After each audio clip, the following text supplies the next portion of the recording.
नमस्कार, मी चारू आणि स्वागत आहे तुमचं अग्नीर या भावनांनी विणलेल्या कथेत. आजच्या भागात मासाहेबांच्या मनातले असंख्य प्रश्न, अग्नीच्या मनात साठलेलं दुःख आणि कायरासाठी आई या शब्दाचा शोध. तर चला सुरू करूया अग्नीर भाग 15. मासाहेब गाडीत विचार करत बसल्या होत्या. भैरव गाडीत पुढच्या बाजूला ड्रायव्हरच्या सीटच्या बाजूच्या सीटवर बसला होता. अब आगे क्या? भैरवने मासाहेबांच्या चेहऱ्यावरची चिंता बघत प्रश्न केला.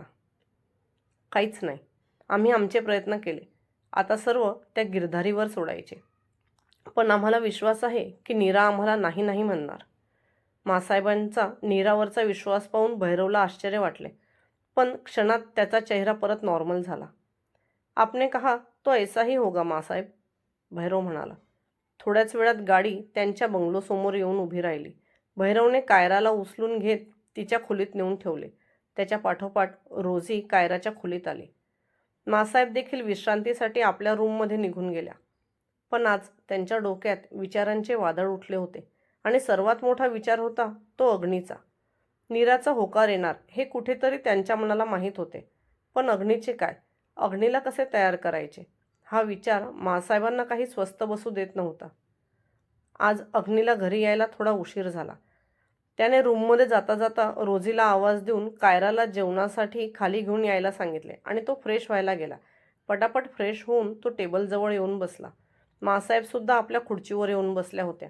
वयोमानाने त्यांना उशिरा जेवण जात नसल्याने त्यांनी लवकर जेवून घेतले होते, पण अग्नी आणि कायराला सोबत व्हावी म्हणून त्या टेबलजवळ येऊन बसल्या.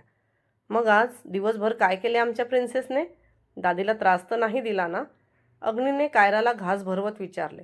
तो तिला भरवत भरवत स्वतः देखील जेवत होता. नो डॅडा, आज आम्ही खूप मजा केली. दादी मला मंदिरात घेऊन गेली होती. तिथे तुम्हाला माहिती आहे मला कोण भेटलं? कायराने सांगितलं.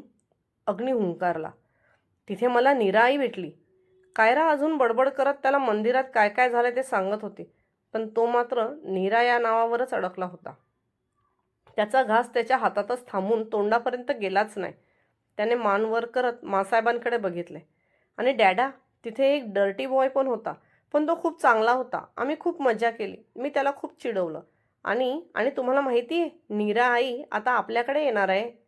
कायराने असे म्हणताच अग्नीने हातातला घास खाली ठेवला आणि तो खुर्चीवरून उठून उभा राहिला.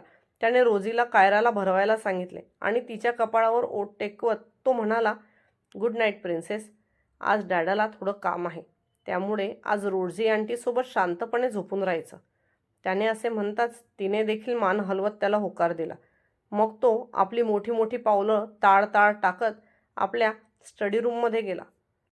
मासाहेबांनी त्याला जाताना पाहत एक सुस्कारा सोडला आणि त्या देखील कायराला गुड नाईट म्हणत त्याच्या मागे स्टडी रूममध्ये गेल्या. मासाहेब स्टडी रूममध्ये आल्या तेव्हा स्टडी रूमचा दरवाजा उघडा होता आणि अग्नी खिडकीच्या बाजूला तोंड करून दरवाजाकडे पाठ करून उभा होता. मासाहेबांनी टेबलकडे बघितले. त्यावर नुकतीच एक सिगरेट विझवलेली दिसली. सोना गेल्यावर यांना ही देखील वाईट सवय जडली. हे गिरधारी, कसे होणार या मुलाचे? आम्ही जे काही सांगण्याचा प्रयत्न करत आहोत ते सांगण्यास आम्हाला बळ दे. मासाहेबांनी मनोमन देवाला हात जोडले आणि अग्नीला आवाज दिला. आम्हाला तुमच्याशी त्याच विषयावर बोलायचे आहे.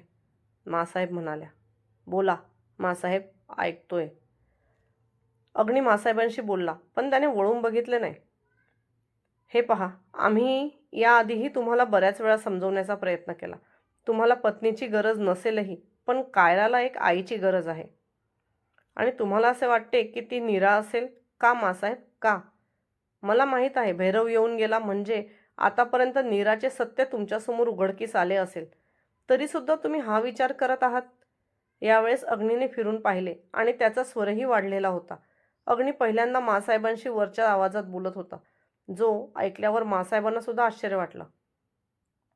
हो, वाटले आम्हाला असे की नीराच ती व्यक्ती आहे जी कायराला आईचे प्रेम देऊ शकेल. आम्ही त्यांच्या डोळ्यात ते प्रेम पाहिले आहे जे नेहमी सोनाच्या डोळ्यात दिसायचे. कारण ते डोळे सोनाचे आहेत हे तुम्ही का विसरता आहात मासाहेब? आणि नीराच ती व्यक्ती आहे जिच्यामुळे आपली सोना आपल्यापासून दूर गेली. यावेळेस त्याच्या आवाजात एक दुःख होतं. हो, ते डोळे सोनांचे आहेत म्हणजे त्यांचा त्या व्यक्तीवर विश्वास होता आणि त्यांच्या विश्वासावर आम्हाला विश्वास आहे. तुम्हाला जर असे वाटते की त्यांनी आमच्या बिंदणीला आमच्यापासून दूर केले तर सिद्ध करून दाखवा. आणि जर तुमच्याने ते सिद्ध होत नसेल तर मात्र आम्ही तुम्हाला जे म्हणू ते ऐकावे लागेल. यावेळेस मासाहेबांचा स्वर देखील वाढला होता. नाही नाही नाही, तुम्ही जे म्हणत आहात ते कधीच होणार नाही. अग्नी धुसफुसत मासाहेबांवर ओरडत म्हणाला. आवाज खाली अग्नी, विसरू नका तुम्ही आमच्याशी बोलत आहात ते. तुम्ही कधीपासून आपली मर्यादा सोडून वागायला लागलात. यावेळेस मासाहेबांनी आपला आवाज वाढवत अग्नीला खडे बोल सुनावले, जे ऐकून अग्नी थोडा ओशाळला. माफ करा मासाहेब, रागात आम्हाला भान नाही राहिले.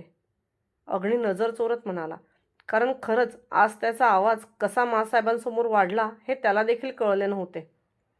आपल्या रागावर नियंत्रण ठेवायला शिकले पाहिजे.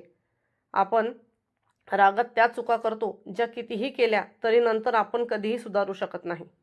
सोनांचे जाण्याचे दुःख आम्हालाही आहे, तुमच्या एवढे नसेलही, पण आम्ही फक्त ते दुःख कवटाळून बसलो नाही.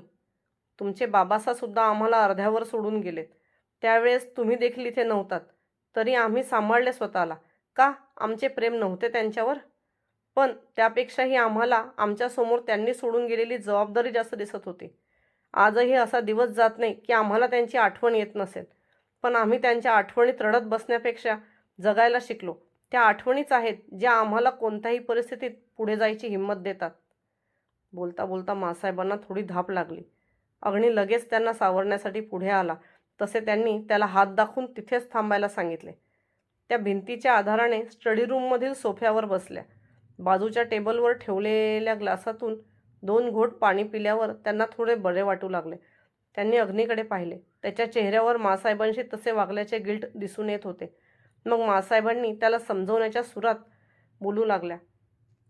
हे पहा अग्नी, आम्ही तुम्हाला म्हणत नाही की तुम्ही सोनाला विसरून जा.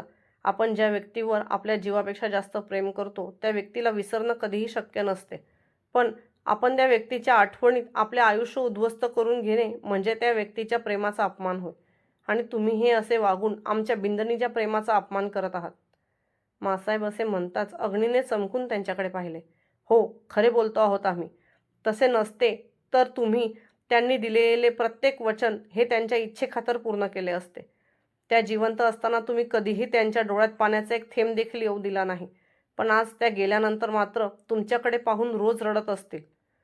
मासाहेब असे म्हणताच अग्नी त्यांच्या पायाशी गुडघ्यांवर बसला आणि त्यांच्या मांडीवर आपले डोके टेकून म्हणाला, नाही मासाहेब, मी सोनावर आजही इतके प्रेम करतो की तिच्याशिवाय जगण्याची कल्पनाही मला सहन होत नाही. मला माझे जीवन उदास आणि आयुष्य नीरस वाटते. मी फक्त कायराकडे बघून जगतो आहे आणि असे असताना तिच्याशिवाय आयुष्यात दुसऱ्या कोणाची कल्पना मला करवतच नाही. मग मी हे लग्न कसे करू शकतो? हे लग्न करून मी तिच्यावर अन्याय करेल. अग्नी मासाहेबांना समजावत म्हणाला, कोणत्या अन्यायाची गोष्ट करता आहात तुम्ही? अग्नी, विसरू नका की सोनांनी मरताना स्वतः तुमच्याकडून तुमच्या लग्नाचे वचन घेतले होते. आणि राहिली गोष्ट प्रेमाची आणि जीवन जगण्याची, तर आम्ही असे म्हणू, तुमच्यासाठी फक्त त्याच सर्वस्व होत्या. आमचे किंवा कायराचे असल्या नसल्याने तुम्हाला काहीही फरक पडत नाही. यावेळेस मासाहेबांनी त्याला आपल्यापासून दूर केले आणि उठून उभ्या राहिल्या. नाही मासाहेब, तुम्ही असे कसे म्हणू शकता की तुमच्या दोघांच्या असण्या नसण्याचा मला काही फरक पडत नाही? तुमच्याकडेच तर बघून मी आज जगतो आहे ना. नाही तर? बस करा अग्नी, किती दिवस या खोट्या आशावर आम्हाला ठेवत आहात? तुम्ही विसरत आहात की बाबांसांनंतर मेवाडच्या राजघराण्याची जबाबदारी सुद्धा तुमच्याच खांद्यावर होती, जिच्याकडे मागच्या 2 वर्षात तुम्ही सपशेल पाठ फिरवली आहे. आम्ही तरी किती सांभाळून घ्यायचे. माणसाने प्रेम करावं, पण आपल्या जबाबदारी आणि कर्तव्याला कधीही तोंड फिरवू नये. आणि तुम्ही गेल्या 2 वर्षात तेच करत आले आहात. कायराला तुम्ही मुंबईहून इथे इतक्या लांब घेऊन आलात. आमच्याकडून इथले हवामान मानवत नाही म्हणून आमच्याने येणे जाणे झाले नाही. त्याचा परिणाम म्हणून आज कायरा व्यवस्थित असूनसुद्धा अपंग झाले आहात. हेच आहे का तुमचे प्रेम? मासाहेबांनी असे म्हणताच अग्नीचे डोळे आपोआप ताठ झाले. कायराच्या विचारानेच त्याच्या डोळ्यात पाणी तरळले. मासाहेब काही चुकीचे बोलत नव्हत्या. ह्या 1.5-2 वर्षात त्याने मेवाडकडे पूर्णतः पाठ फिरवली होती. तेथील प्रश्न जे त्यांच्या राजघराण्यावर अवलंबून राहत होते ते मासाहेबांनाच सोडवावे लागत होते. बघू नका असे आमच्याकडे. आम्ही बोललेला एकूण एक शब्द खरा आहे. सोना एक उत्कृष्ट वकील होत्या. आपले कर्तव्य, आपली जबाबदारी त्यांनी गरोदर असताना सुद्धा पूर्ण व्यवस्थित सांभाळली. आम्हाला कोणतीही कारणे सांगितली नाही. तुमच्या अपरोक्ष त्यांनी मेवाडच्या हिताचे बरेच निर्णय मेवाडच्या राणीसा म्हणून घेतले. परिस्थिती कितीही बिकट असली तरी त्यांनी आपल्या बुद्धीने योग्य रीतीने सोडवली. अगदी शेवटच्या क्षणीसुद्धा एक योग्य व्यक्तीलाच आपले डोळे देऊन गेल्या आणि भविष्याचा दूरदृष्टीचा विचार करत तुम्हाला या वचनात बांधून गेल्या. पण तुम्ही मात्र त्यांच्या नावाने आपल्या सर्व जबाबदारीतून पळत आला आहात. एवढेच नव्हे तर त्यांच्या वचनापासून सुद्धा पळत आला आहात. जर तुम्ही त्यांना दिलेले वचन खरंच मनापासून निभावले असते तर कायरा आज या परिस्थितीत नसत्या.